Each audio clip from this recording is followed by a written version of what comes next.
मंचाच्या सगळ्यांचं मी स्वागत करतो।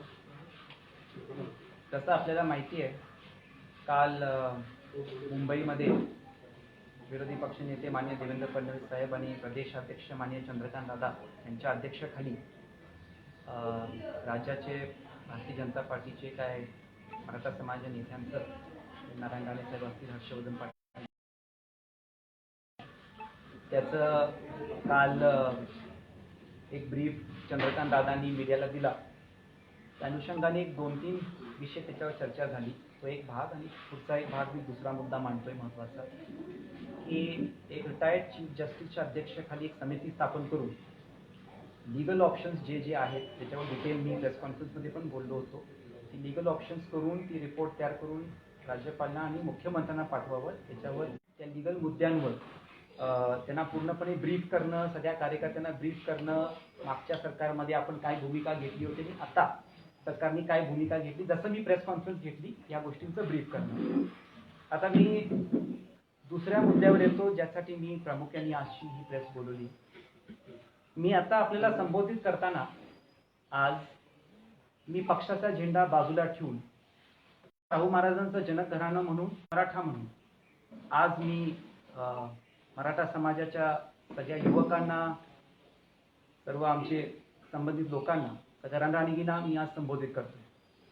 थोडंसं मागच्या वर्षापासून आपण जर या मराठा आरक्षणाच्या लढ्याबद्दल बघितलं, त्याच्यामध्ये एक एक गोष्टी नमूद करायची मला गरज वाटते, की वकील हजर न होणं, हजर झाल्यावर मला ब्रीफिंग, मला नीट सूचना सरकारने दिल्या नाहीत असं म्हणणं, वारंवार सुप्रीम कोर्टाने, सर्वोच्च न्यायालयात त्यांना झापणं की तुम्ही नीट तयारी करून या। त्याच्यामुळं मराठा आरक्षणाला जी स्थगिती मिळाली, त्यानंतर मराठा आरक्षण रद्द झालं। ते झाल्यानंतरही केंद्र शासनाने रिव्ह्यू पिटिशन दाखल केली आहे, पण राज्य शासन अजून रिव्ह्यू पिटिशन दाखल करत नाही। त्याचबरोबर अजूनही मागास आयोग आपल्या राज्य सरकारने स्थापन केला नाही आहे। उपयोजना कुठल्याही फक्त घोषणा आहेत, त्याचे कुठलाही GR आणि अनाउन्समेंट, परफेक्ट अनाउन्समेंट नाही। आज आपण बघा, MPSC UPSC परीक्षामध्ये जे मराठा समाजाचा घोळ झालेला आहे, आपल्याला आठवत असेल की 18-19ला या आपल्या समाजाच्या लोकांना याचा फायदा मिळत होता, पण आज MPSC UPSC परीक्षामध्ये हा विषय आल्यामुळे घरी बसून आहेत मुलं आज, आणि नवीन भरती पण सरकार करायचं अनाउन्समेंट करते। हे सगळ्या जर गोष्टी बघितल्या तर एवढंच विचारलं पाहिजे की सरकारला या सगळे पावलं घेताना धाडस येतो कुठून, सरकारला धाडस मिळतंय कुठून? हे धाडस त्यांना एका गोष्टीमुळे मिळते की त्यांनी मराठा समाजाला गृहीत धरलेला आहे।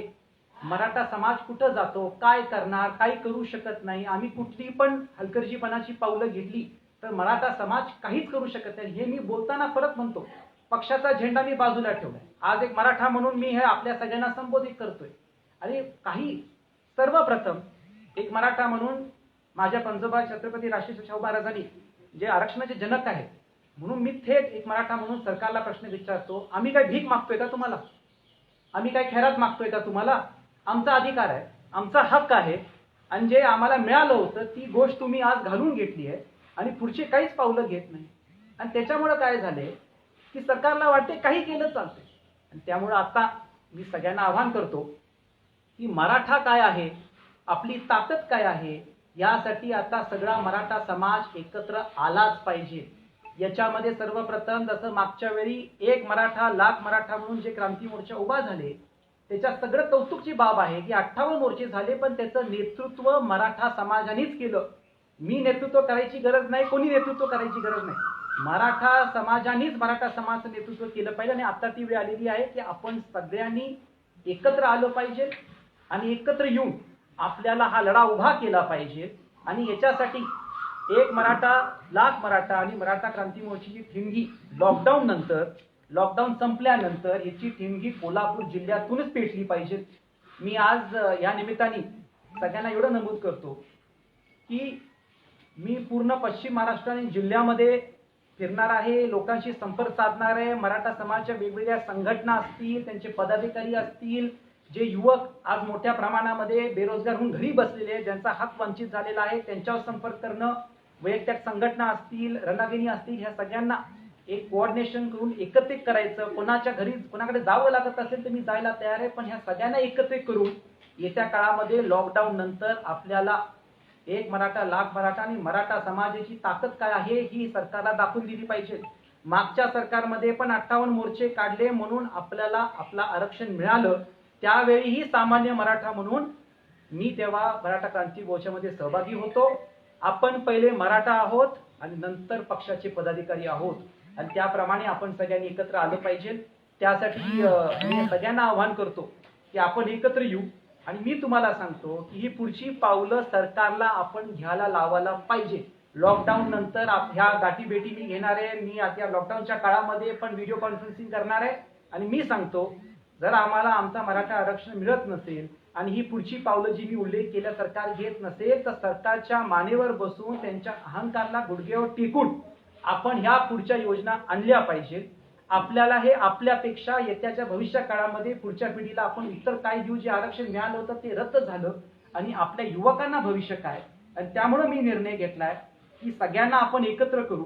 सगळ्यांनी मिळून माझं मत हा निर्णय घेतला पाहिजे. माझं याच्यामध्ये वैयक्तिक काही नाही. मी सामान्य मराठा म्हणून याच्यामध्ये काम करणार आहे आणि हे एकत्र येऊन येत्या काळामध्ये कोल्हापूर जिल्ह्याने दिशा देणारा एक आंदोलन उभा केलं पाहिजे. हेही मी सांगतो की 31 मे नंतर लॉकडाऊन हे एक्सटेंड करत जाणार आहे. जूनमध्ये एक्सटेंड करतील, जुलैमध्ये एक्सटेंड करतील. म्हणजे कुठेही मराठा समाजाला एकत्र यायची ह्यांना एक काळजी त्यांनी घेतलेली आहे. पण मी तुम्हाला म्हणतो आता पक्ष गट तट सोडा, आपल्याला एकत्र आलं पाहिजे. त्यासाठी पुढच्या पिढीसाठी आणि आता युवकांना जे बेरोजगारी सोसावं लागते यासाठी समरजी घाटगे म्हणून जी पावलं मला घेता येईल ती सगळी मी घेणार आणि येत्या काळामध्ये आपल्या सगळ्यांनी मिळून हा लढा उभा करू हेच घोषणा करायला आज मी आपल्या समोर इथं उपस्थित आहे. लॉकडाऊन नंतर ठिणगी पडणार म्हणजे नेमकं काय करणार कोल्हापुरात, म्हणजे चेतावणी म्हणायची काही? नाही, आता मी जसं म्हटलं पुढच्या 12-15 दिवसामध्ये मी मराठा समाजाचे सर्व संघटनेची लोक असतील, युवक असतील, त्यांना व्हिडिओ कॉन्फरन्स भेटणं, त्यांना एकत्रित करणं. कारण आता मराठा समाज एकत्रित आला पाहिजे आणि येत्या काळामध्ये एकत्र येऊनच माझं मत आहे की आंदोलन आपल्याला उभा केलं पाहिजे. कारण मागच्या सरकारमध्ये आंदोलन उभा केलं म्हणूनच हे आरक्षण आपल्याला मिळालं.